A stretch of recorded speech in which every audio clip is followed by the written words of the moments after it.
country back.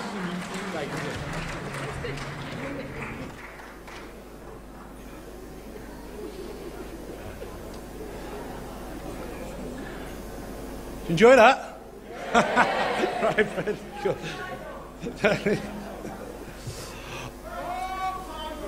Oh, go on, give him another round of applause.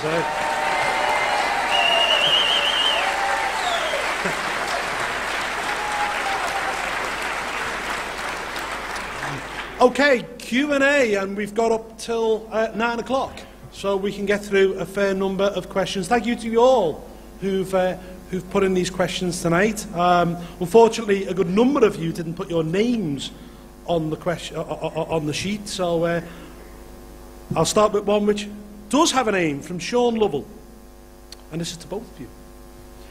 How could you present a positive and hopeful message for the referendum instead of the negative campaigning we've seen from both sides up to now? That's to both of you.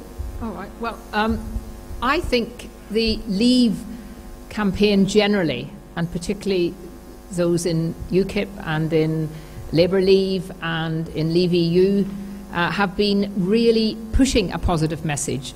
The problem is sometimes the media don't want to pick it up. All they want to do at the moment is have Conservative versus Conservative, blue on blue. You know, it's been extremely difficult sometimes to get across the message. But to me, it is a positive case, because there's nothing more positive, if you love your country, as I do, to feel that you want to be able to control what is happening in your country, and that you want to have your elected politicians able to be kicked out, as we do when we disagree with them and they don't fulfil what they're saying to do, they're going to do. And of course we can't do that at the moment. The positive message also to me is that, you know, we still are a great country. I've said earlier, we have the 5th largest economy, we have the 4th military power in the world, English is spoken all over the world, we have huge opportunities to trade with the rest of the world. And for me, a very important part of what I think was so disgraceful about us joining the EEC, Common Market, was the way we abandoned the Commonwealth. And I think that there is an opportunity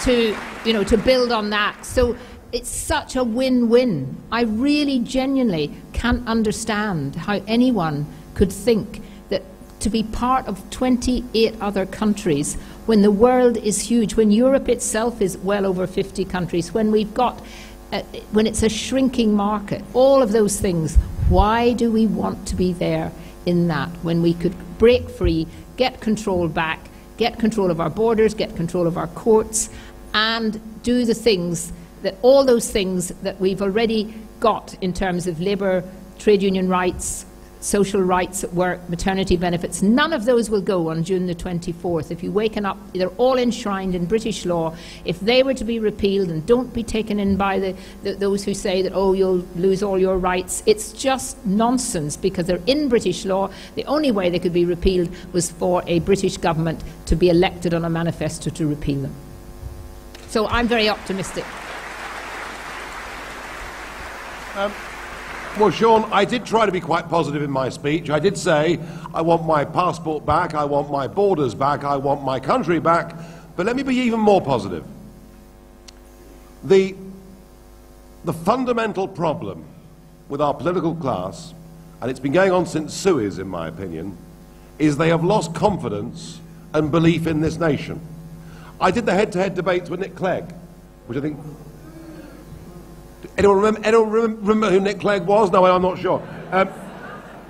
But I did the debates with Nick Clegg, and we were talking about trade. And Clegg said, Britain isn't big enough, Britain isn't strong enough to stand on its own 2 feet and negotiate trade deals with the rest of the world. We have to be part of a bigger bloc to do this and succeed. And I answered Cleggers by saying that, because we're on very matey terms, as you can imagine. But I answered Clegg by saying, look, Iceland, which has got a population of 1/3 of a million, has just signed a trade deal with China.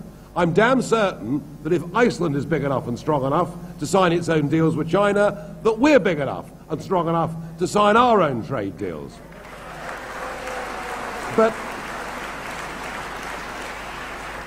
But then it hit me.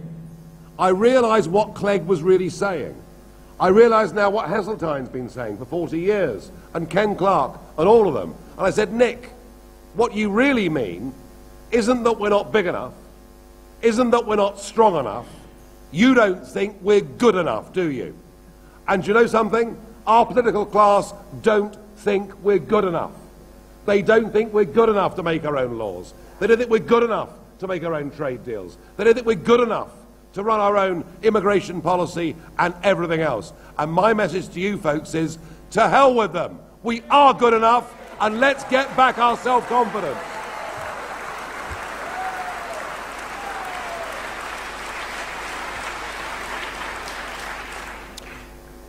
Okay, next question. I'll probably fire them both to both of you. Do you think the exit of the UK from the EU will be followed by other member countries? Well, I hope so. But I think the reality is that we've seen there's growing movements both on the right and on the left within the EU countries that is very, very fed up and disillusioned and calling for referendums already. So I think we will be a hugely important catalyst to get. They will either have to completely fundamentally change, which we know they don't want to do, or there will be referendums in other countries, and we can actually be proud of the fact that we have led the way.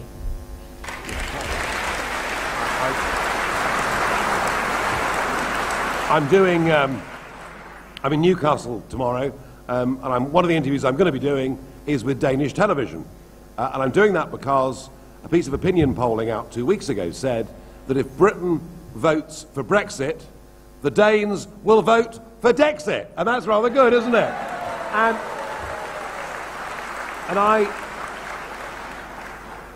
I want to say to you seriously that I love the continent of Europe. It's a great place.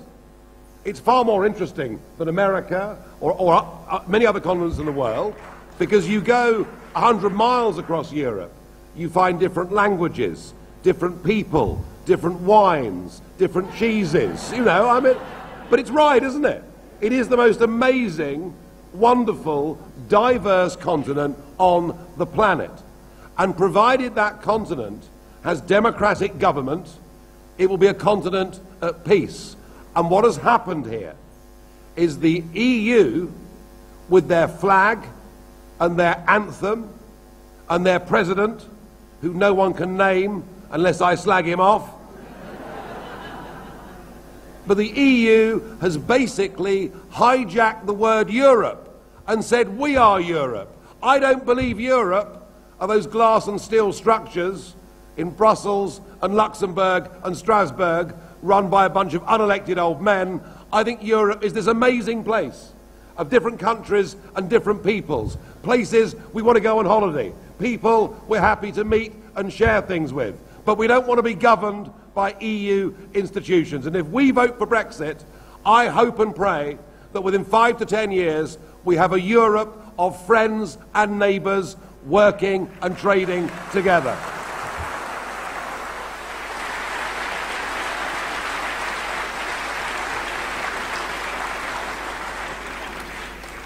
I personally hope the Swedes go for it, because Swexit just seems to roll off the tongue, doesn't it? And yeah, go on. Spexit, I suppose. Yes, I don't know. Carry on, please. No, it was interesting that you said about unelected old men who no one can name. Did anyone see Harriet Harman on the Sunday Politics? I mean, she had absolutely no idea who Juncker was or Schultz or any of these people. Okay, question 3. And this is to Nigel specifically. If we leave the EU, how could we support the British steel industry? Well, you say if we leave the EU, I jolly well hope we're going to leave the EU, is all I can say to that. Look, what we've done, and this is a very appropriate question, in the north of England, in the part of this country that traditionally has been where we've manufactured things, we've made things, where we've had chemical plants, aluminium smelters, and all those different things. We went down a route, Blair went down a route of pursuing an EU energy policy, which meant we put green taxes and we made the cost of electricity very, very expensive. Well, it's all well and good, you know, feeling about our consciences that we're doing the right thing, but here's what the effect has been. In Redcar, which has been a major steel manufacturer for over 100 years, the Redcar steel plant closed down. That steel production went to India, where the steel is produced with lower environmental standards, and then the steel products get shipped back to this country. So all we've done is unilaterally close down a lump of British manufacturing industry for no reduction on global CO2 whatsoever. And we've seen not just steel plants close, we've seen both our, in the last 10 years, both of our aluminium smelters close. We've seen nearly 24 chemical factories in the last decade close. Tens of thousands of jobs lost in the north of England, lost in heavy engineering and manufacturing because we are pricing ourselves out of the market. And that has been the fundamental problem that our steel industry has faced. On top of that, we have had China, which of course went through very rapid expansion, then dumping steel on the world markets at below their cost of production. And what we should be able to do is to stop unfair competition or dumping of steel onto the UK market. But guess what? We're not allowed to, because that decision has to be taken by the European Commission. And I would say this to you folks, I can't promise you that in the future a British government will get everything right. But if it doesn't get it right, we can vote the so-and-sos out and vote somebody else in who's got that power. And I believe we should be in control of our fishing industry, and we should be in control of our steel industry. We should be in control of our destiny, and we only get that if we vote to leave on June the 23rd.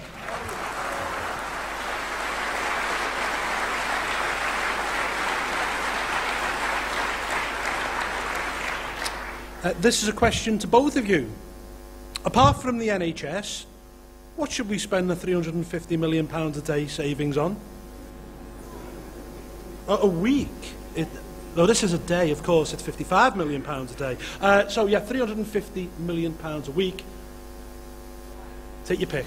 Well, of course, I think the other thing the Remainers are trying to sort of say is that, you know, there's all this money comes back to us and we would lose it. And you know, I know you all know, but we have to keep reminding people it's our money. You know, it's our money. When I was sports minister and I used to go and open certain things, and there would be a big thing behind me saying, you know, thank you to the European Union for funding this or contribution. And I would always start off by making a point of saying, you know, I just would like to say that it might say the EU here, but this is actually your money.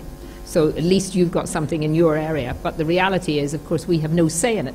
I would personally think that the most difficult issue facing us today is how we can keep our public services in a way that is dealing with the increased demand generally, and it's not just in the National Health Service, it's in our schools and our housing in particular. So I would like to see a substantial amount of that money coming back, going into decent housing, particularly in areas where there is great need.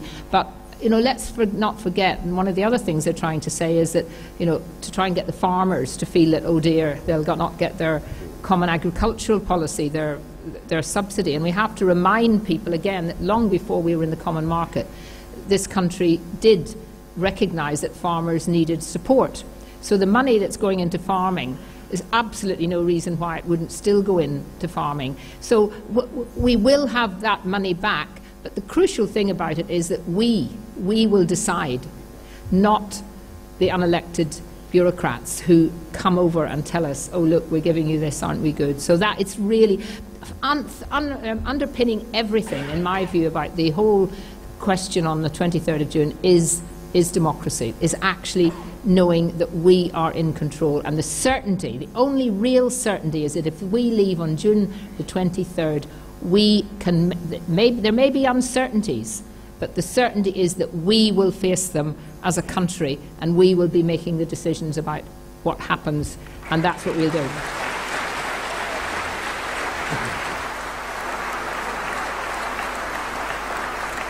You know, when you really think about it, isn't it extraordinary? We have paid vast sums of money to have our independence, democracy and freedom taken away from us, and the bit they give back to us we're supposed to be grateful for. I mean, I find the whole thing extraordinary. I completely endorse Kate's comments. There's no such thing as European money, it's our money. You know, and I keep telling people, you know, give me 20 quid, I'll give you 10 quid back, you then tell me how much better off you are, because that's the deal. That's the deal that we've currently got. So, there will be an independence dividend for this country of about £10 billion a year. Wouldn't it be wonderful to see a national debate, followed by a vote in Parliament as to how we should spend that £10 billion? Let's engage the people. Personally, I'm going to be campaigning to use that money for a massive reduction in beer taxes.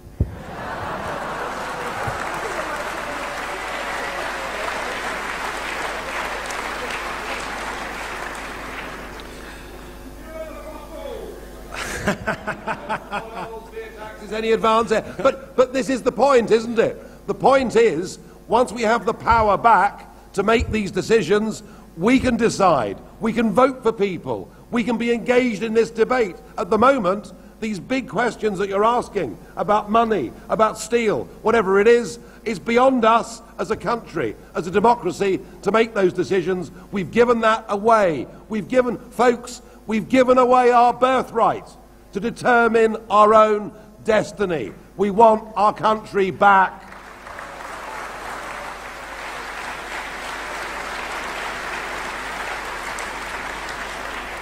Personally, I'd like to see some of it spent on looking after our ex-servicemen. 9,000 of them slept rough last night.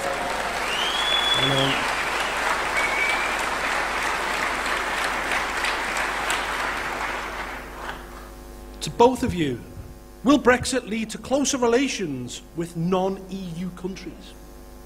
Well, it couldn't lead to worse relations, could it? Because we find ourselves in this amazing situation where, as the world's fifth largest economy, or as the country that speaks the world's business language, as the country that is at the head of over 50 countries that are in the Commonwealth with 2.2 billion population within it, we're currently, because we're members of the EU and its so-called customs union, we're currently banned and forbidden from making our own trade deals with any other country in the world. What madness is this? What madness is this? So, freed from the European Union, we'll be able to cut our own one-on-one bilateral deals with any country in the world that we choose. And I personally do have the same prejudice as all this panel, I suspect. I personally think that re-engaging the Commonwealth, who we treated so dreadfully, is a very good place to start.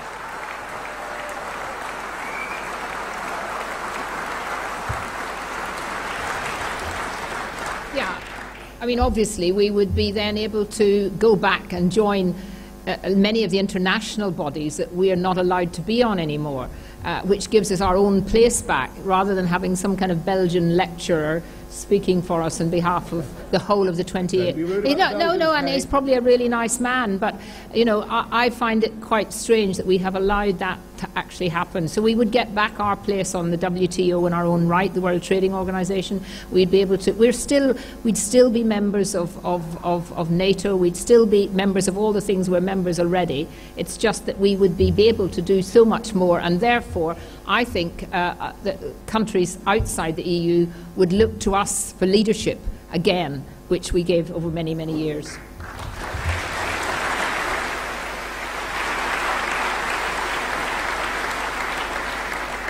Next question. What is most important for Britain's future? Democracy or finance? Well, I mean, frankly, freedom. How can you put a price on freedom? How can you put a price on liberty? I mean, financially, it cost us quite a lot to beat King Philip's Armada. It cost us even more to beat Kaiser Bill's army. It bankrupted us to beat Hitler. But we did it for liberty, democracy and freedom, and they matter more.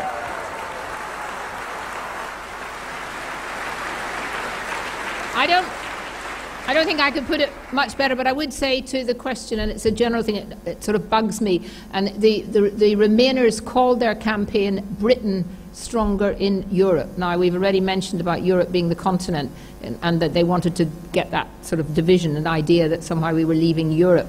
But also Britain does not include Northern Ireland, and I feel very strongly, you know, the United Kingdom is what I want to see preserved and strengthened. So it's democracy. It's absolutely about democracy. And democracy can be threatened in so many ways, and it's been threatened completely by our membership of the European Union.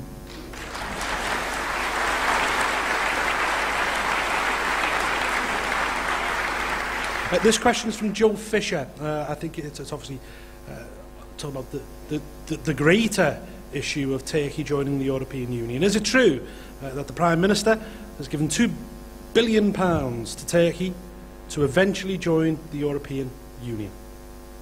Well, yeah, it's called pre-accession aid. I mean, look, currently there is a big negotiation between the Turks and the European Union going on. The Turks asked for €3 billion to help deal with the migrant crisis, which indeed they do have on their borders coming from Syria. The $3 billion was given, and the EU was told in return fewer migrants would come from Turkey. But that didn't really work, so the Turks asked for $6 billion, and the EU agreed, and in return for sending people back to Turkey, they would send us one who they thought would qualify. So we've lost $6 billion for a zero-sum game. And on top of that, there is a proposal that the Turks will have, all 79 million of them, visa-free access to the European Union by the end of this year, and that their membership of the Union will be fast-tracked. When you think about what Turkey's achieved in these negotiations, it's a great pity David Cameron didn't employ a Turk to negotiate for him.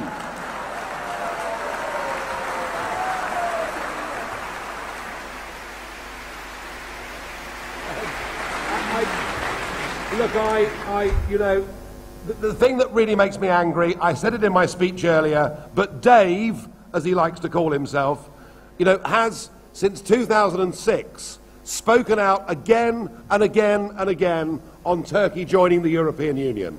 He wanted to pave the road from Ankara to Brussels. He said in 2010, I will fight for Turkish membership. He said even last year, he's in favour of Turkey joining the European Union. And now there's a referendum. He says, oh, well, it's okay because we've got a veto. Yes, Mr. Cameron, but it's not a veto you intend to use, so stop deceiving the British public. We've had about enough.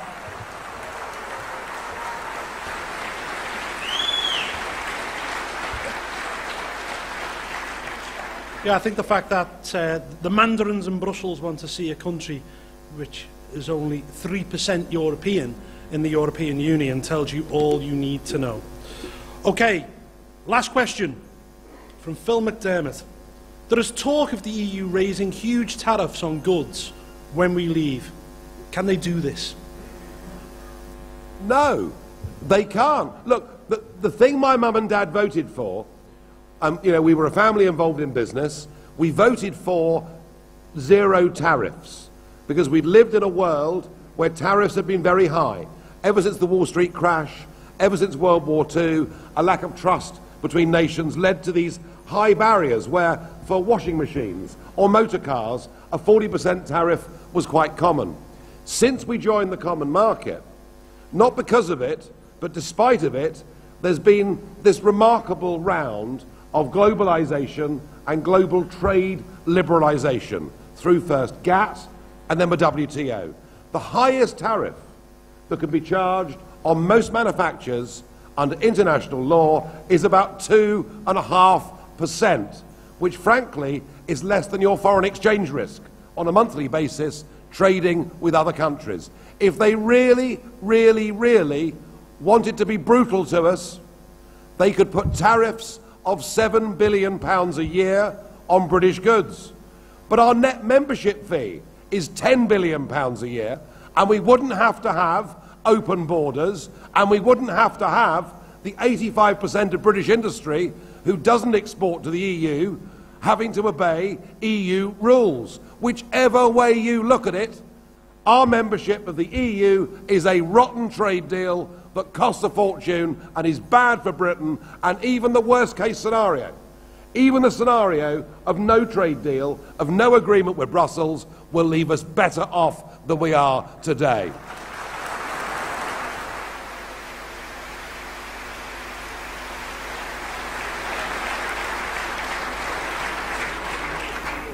Okay, ladies and gentlemen, that's the end of the questions. Put your hands together one more time for our fantastic speakers.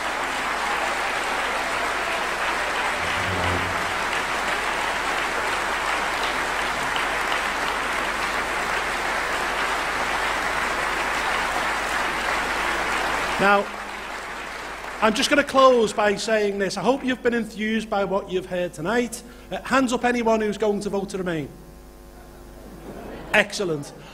So please, ladies and gentlemen, get out there now. This is the biggest 5 weeks of our political lives. Ensure that you speak to people, you leaflet, you man street stalls, you write letters to newspapers, and let's ensure we get our country back on June the 23rd. Thank you.